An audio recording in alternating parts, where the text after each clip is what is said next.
the Korean American college students, as members of the Korean American community, are announcing to the mass media that we will no longer be silent. Henceforth, we will vocalize our opinions and will demand our rights as citizens of the United States of America be recognized. The Korean American students' attempts to exercise their First Amendment rights in front of the City Hall were cut short by the LAPD, which forced demonstrators to take the rally to an abandoned lot away from the City Hall, virtually invisible to the public. They discovered what they learned about the First Amendment rights in school were in theory only.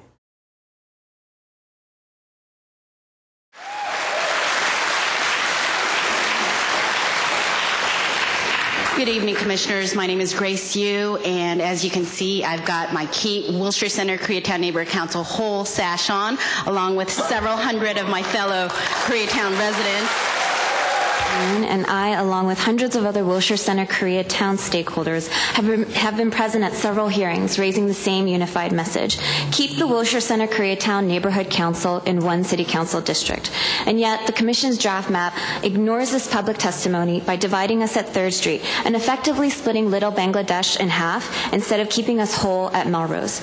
And by this community, I don't mean just Koreans. I mean Latinos, Bangladeshis, Mongolians. We have a large proportion of minority, limited English-speaking, low-income residents, and you are disenfranchising us.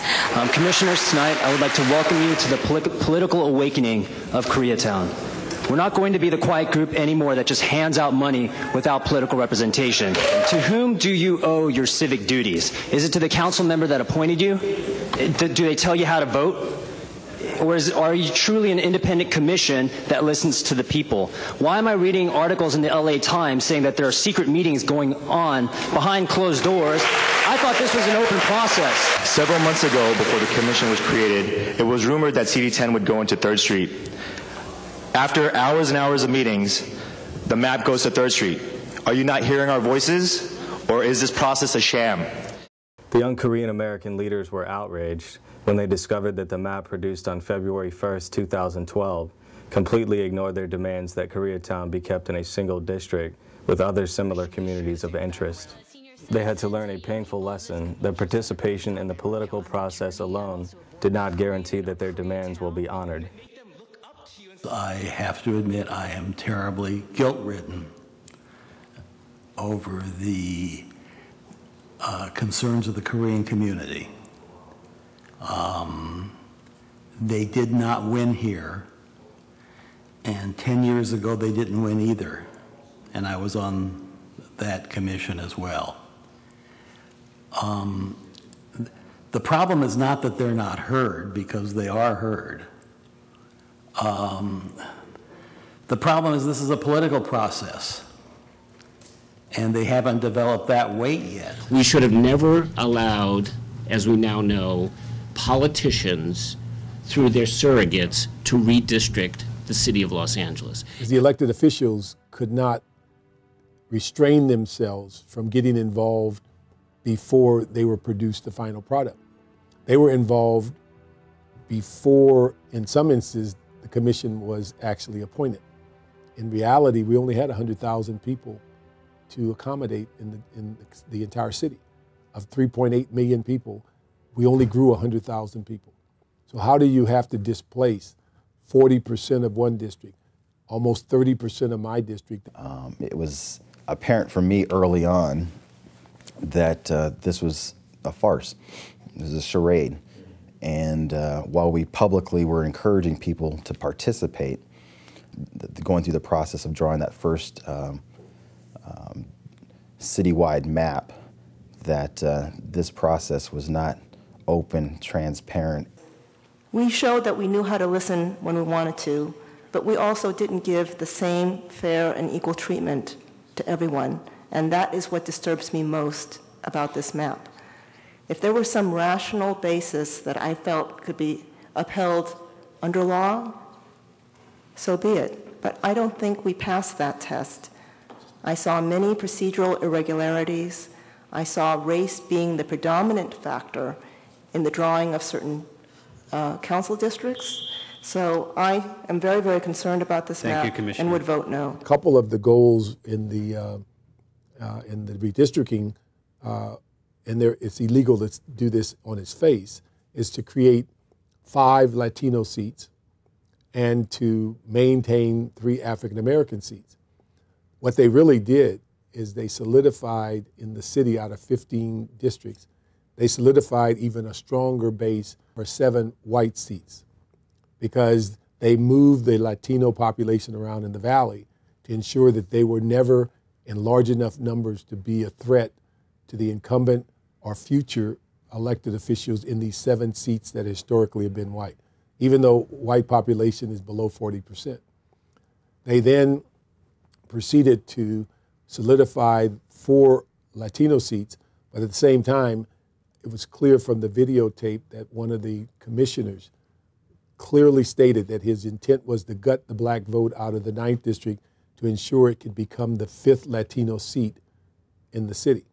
So basically, they pitted blacks against browns as it relates to this issue. This is not an unconscious act. This is something that was done premeditated and months in advance. Koreatown was divided into 4 council districts. And this redistricting process was an opportunity, finally, for what we've been asking for the past 30 years, is for Koreatown to be unified into 1 district. We wanted Koreatown to be kept whole as much as possible. We were fortunate that in the state's redistricting process, which was done through an independent commission, a truly independent commission, we were able to come out intact for the state assembly, the state senate, and congressional, minus a few blocks on the congressional level. The final maps upset the Korean American community tremendously, because while it tried to keep us intact, it failed to move us to CD13.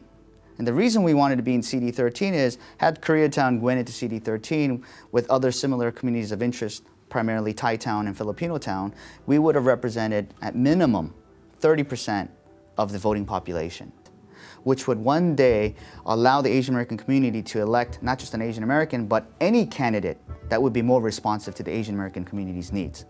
They refused to put the Korean community within 1 district for fear that it would have sufficient visibility and numbers to where they actually could have the ability to eventually vote in someone out of the Korean community into an office. This redistricting process proved once again that we have given campaign contribution after campaign contribution to those elected officials who have not helped us. Since the riots, yes, the Korean American community has been giving a lot more political contributions. And I think it's a good thing. We're becoming more civically aware and civically engaged. Now the problem is, and it's growing pains, we are giving tremendous amount of political contributions, but we're not necessarily giving it correctly. If you're sitting there in Koreatown and an elected official voted to keep you out of the 13th district and voted to separate your community to make sure you didn't have the political clout you wanted, why would you fund them in the future? Why would you invite them to your community events? It's how a person votes. That's what matters. It doesn't matter what they say. If they come to a party or an event or a parade and they smile and they wave, and then when you're not paying attention, they go and vote against you. You need to be very vigilant and very aware of that and understand what that means. Because 9 times out of 10, that means a person doesn't really respect your community. You got to remember that we 1.5 second generation kids or youngsters are in our 30s and 40s, and we know to speak our mind. And we're American. We're raised here. We're educated here. We know what democracy means or should mean. It was just one of those situations where we couldn't sit still. We needed to voice our concern. We wanted it on the record. We wanted the commissioners, we wanted the city council to understand that this system is broken and that they are playing with unfair rules, and that we aren't going to sit by watching them make a mockery out of democracy. The message to the commissioners and the city council that if you do not rectify the problems that you have caused, you leave us no choice but to pursue a lawsuit. Unlike 20 years ago, the Korean American community now has the legal capability to take on the city of Los Angeles, if necessary.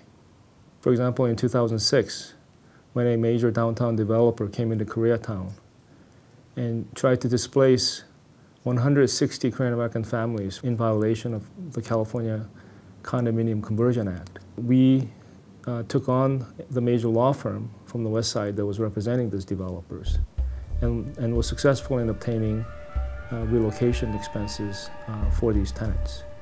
In the process, the city councilmen, in fact the 4 city councilmen that represented the Koreatown district, did not come out to help, but instead took sides with the developer, forcing me to file a mandamus action against the city council. This time, it looks like the city council, in their arrogance, has blatantly violated something that is required in a democracy, and that is open and transparent meetings when making decisions. Based on what I observed, there were many aspects of the process that deviated from not only the Voting Rights Act, but basic notice requirements under the Brown Act and basic respect for public testimony and public input. We're in the process of drafting a complaint against the City Council with the County District Attorney's Office, which is empowered with the authority to investigate these violations and to enforce the law and to nullify, if necessary, any actions taken by the City Council in violation of the Act. The 20-year anniversary of the civil unrest, and the communities that were most impacted, unquestionably, Koreatown, Mid-City, and South Los Angeles. And we're going through this redistricting process now. We're going through, just coming out of it, and ironically, on the 20-year anniversary, the 2 communities that easily, unquestionably, received short shrift, Koreatown and South Los Angeles. Media portrayals around 1992 showed that there was a social schism between the Korean American community and the African American community. But I don't believe that's the case any longer. And I think that this redistricting experience has shown that we have many issues in common. I think the difference between 20 years ago and today, I think really is night and day. Now, we still have much more to go. We are still in our political infancy.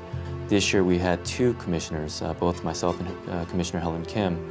And I think having 2 Korean commissioners on this particular redistricting commission was very helpful in that we were able to provide a voice to our communities, but also to kind of watch and report back as far as some irregularities or certain issues that were happening at the commission level, which we otherwise wouldn't have been able to see had we not participated.